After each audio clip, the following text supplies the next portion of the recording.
Guten Tag, I'm Ben Davis and welcome to the very first episode of Vlogging a Dead Horse.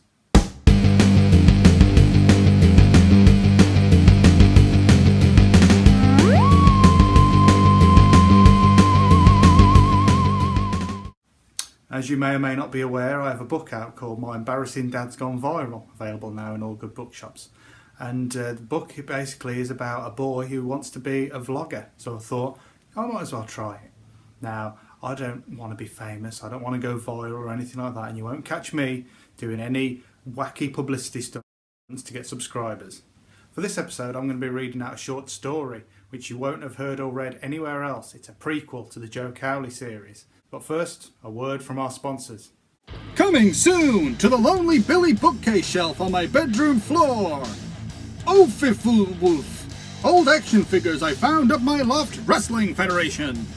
Featuring such legends of the squared circle as Bret the Hitman Hart, the Ultimate Warrior, the other Ultimate Warrior, Erwin R. Shyster in his amazing tobacco-stained dream shirt, Road Warrior Hawk, the Undertaker, Sting, Nasty Boy Sags, and his drunk twin, the Nature Boy Ric Flair, Bushwhacker Luke, Bushwhacker Butch with Tipex on his face, Virgil, and former Aston Villa and Australia goalkeeper Mark Busnich. See these amazing gladiators go one-on-one to decide who is the king of that bag full of crap that I'm hiding from my wife because she wants to put it back up the loft. I mean, what's the deal with that? She buys stuff from Next Home all the time, and I don't complain about it. Why can't I have just a few wrestling figures in the living room on the mantelpiece? I mean, what's wrong with that? So come on down to the shelf in my bedroom to watch a 30-year-old man have a full-on nervous breakdown. Oh, fiffoomph. Just 'cause we're plastic doesn't mean we can kick your ass. Tick.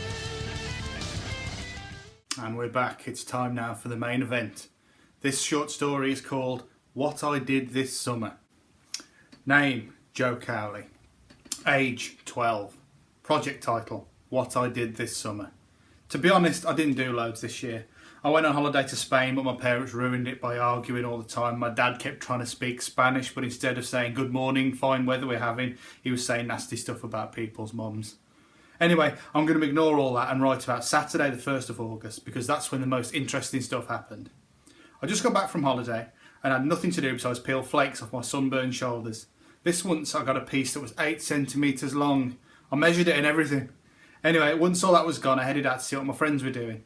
I met my best friend Ad at the top of the road with his staffy, Chunky. Ad was staring at the ground with a confused look on his face. "All right, Joe," he said without looking up. "What are you doing?" I asked him. "Well, it looks like someone's done one of them pregnancy test things on the path," he said. "So what?" "Well, Chunky's just done a wee on it." He still wouldn't take his eyes away from the floor. "And?" I said. "I'm waiting for the result." I sighed and shook my head.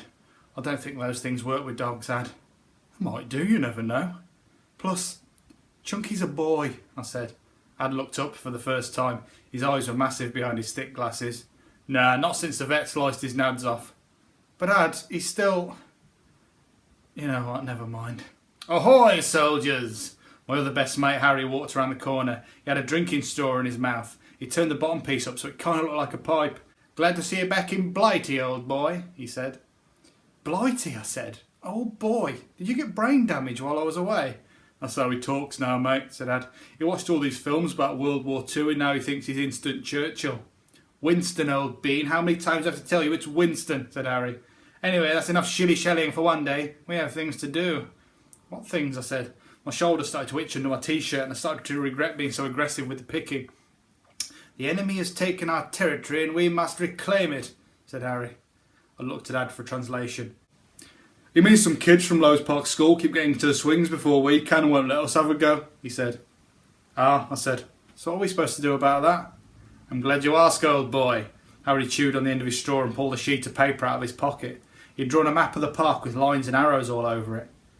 "The enemy has refused to capitulate the territory they have so unlawfully annexed. We must act swiftly to put this right. We will hide behind the old army pillbox and attack from the rear. He dropped his bag on the floor and unzipped it. Inside were 3 water guns. They won't stand a chance, old son, he said. Once the enemy has been dealt with, we will bolster our defences with at least one of us keeping watch at all times. Any questions? Yeah, I've got a question, I said. You're mental. Of course I wasn't going to go along with it, so I have no idea how I found myself hiding behind the pillbox, spying on the Lowe's Park kids. Harry's as persuasive as instant Churchill himself. We have to remain perfectly still, said Harry. Any unnecessary noise could give away our position. I had no problem keeping quiet, neither did Harry or Ad. Chunky, on the other hand, didn't get the memo. Can't you stop him barking? Harry hissed. No, he must have seen a squirrel or something, said Ad, struggling to keep his grip on the lead. The Lowe's Park kids moved away from the swings and walked over to us. I gulped. They're a lot bigger than I thought they'd be, I whispered. Nah, it's just because they're getting closer, said Ad. There were 5 of them. We were outnumbered. Why the hell did Harry think we could take them down with water pistols and a fat dog? We could see you, Woodlet, the biggest one yelled. The swings are ours now. Get out of here before we hurt you. Harry leapt out, gun in hand, with streaks of mud smeared across his cheeks. Never surrender, he yelled. He pumped the barrel twice and pulled the trigger. I don't think the pathetic trickle that came out was exactly what he was after. The Lowe's Park boys laughed and started pelting us with anything they could get their hands on. Retreat! Harry cried. We jumped up and ran into the woods. A stone caught me on the back of the head and I fell face first into a bush.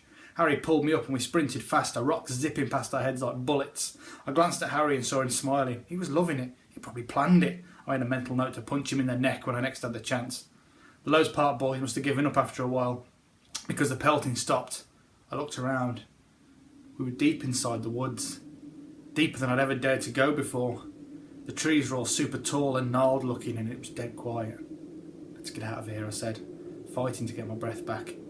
Agreed, said Harry, taking his straw bag out of his pocket. But we must not go back that way. The enemy will be waiting for us. We must traverse the woods and come out the other side. But Harry, it's well creepy in here, said Ad. And there's weird things that live in these woods.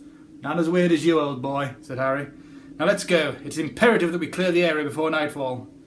We carried on, walking as quickly as we could. The woods creeped me out. My cousins, neighbours, mates, cousins, hairdressers, sisters, plumber's nephew went exploring there once and never came back.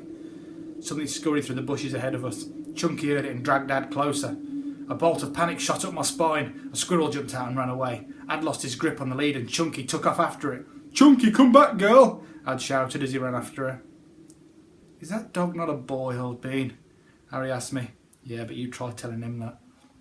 We followed Ad and Chunky along the path. The trees were thinning out and we seemed to be coming to a clearing. Up ahead we saw Ad turning back without the dog. What's the matter, old Sam? Harry shouted. Ad looked like he was about to die or poo his pants or die from pooing his pants too much. It's Chunky, said Ad. She's run into that house. Tentacles of terror squeezed all the air out of my lungs. Not the house. Ad nodded. Chunky's gone into the goat man's house. I exchanged a worried glance with Harry. No one ever goes in there. Legend had it that the terrifying beast with the head of a goat and the body of a man lived in there, and he would spear intruders to death with his giant horns. Leave it, old boy, said Harry. The dog is done for. I can't abandon Chunky, said Ad.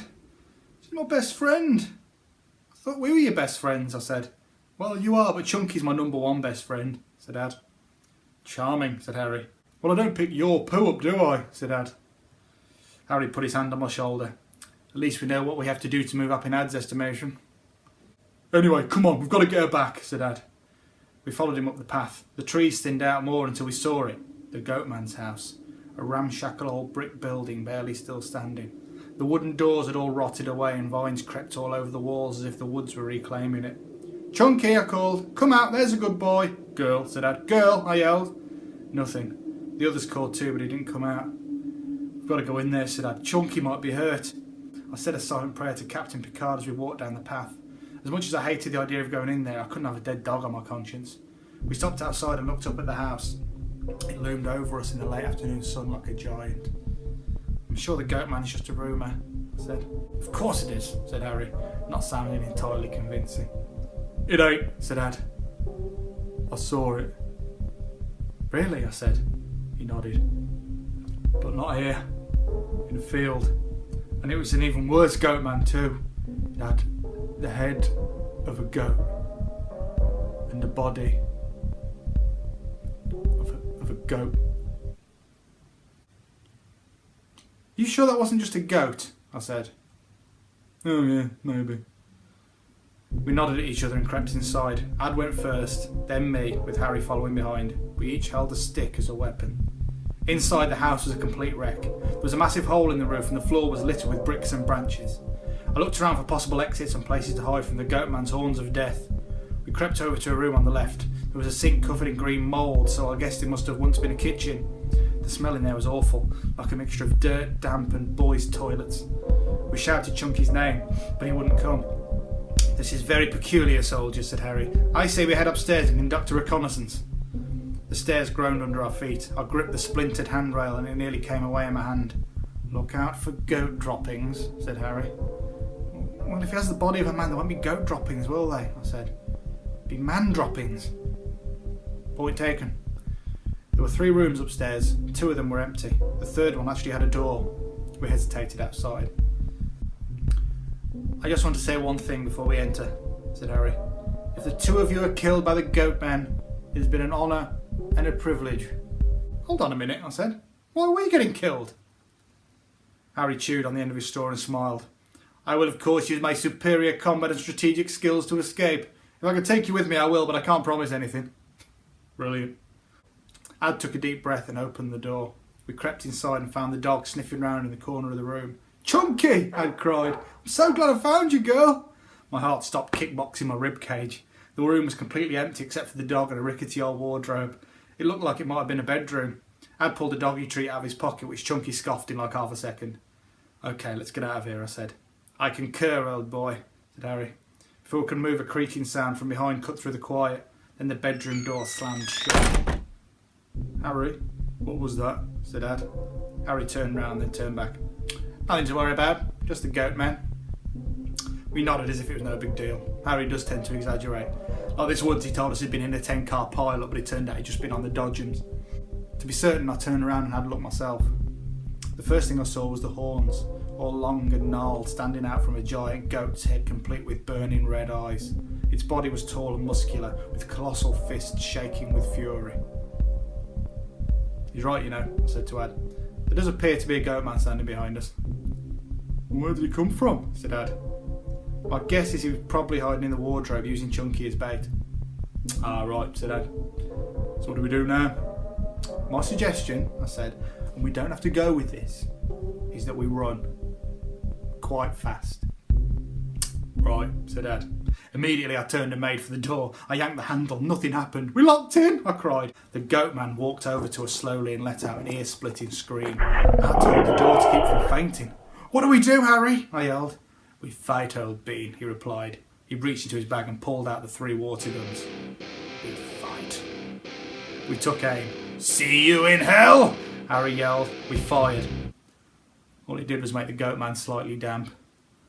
The goat man roared again and knocked the guns out of our hands. This is when I started to panic slightly, and by panic slightly I mean cry, scream for my mummy and run around waving my hands in the air. Harry tried the door again and this time it opened. I managed to pull myself together enough to bolt out and down the stairs. We were nearly at the front door when a figure stepped out and blocked our path. It's the goatman's henchman, yelled Harry. Take him down! We screamed and ran straight into him. He stumbled slightly but didn't move. Ad took Chunky off the lead and pointed off the man. Chunky, kill! He said. The dog looked up at him for a moment, then turned round and chewed on his own bum. Easy, lad, said the henchman. I'm not going to hurt you. Then you better run, old bean, said Harry. There's a murderous goat man up there. The man laughed and stroked his beard. Sorry, guys, he said, but you've just been owned. My heart sank. Oh my God, I couldn't believe we'd been owned. It's the most stupid prank show on TV. Every time I watch it, I shout, how can you be so thick? Don't you know there's no such thing as aliens? My mum said it's a load of rubbish and that Jeremy Beadle did it a lot better in her day. I have no idea who Jeremy Beadle is, but if he did stuff like that, he sounds like a right idiot. I just need you to sign some forms, giving us permission to show your faces on TV, said the man, then I can let you go. No cocking way, I said. Do you have any idea how beat up we're going to get for this? A lot, that's how much. Don't be silly, he said. You're going to be famous, the girls are going to go mad for you. I find that highly unlikely, I said, unless girls find screaming wussies immensely hot. 2 words, mate, said Ad. Justin Bieber. OK, we'll do it, said Harry. What? I screamed. Harry held up hands, silenced me. On one condition, he said. What is it? Asked the man. You've got to do us a favour, said Harry.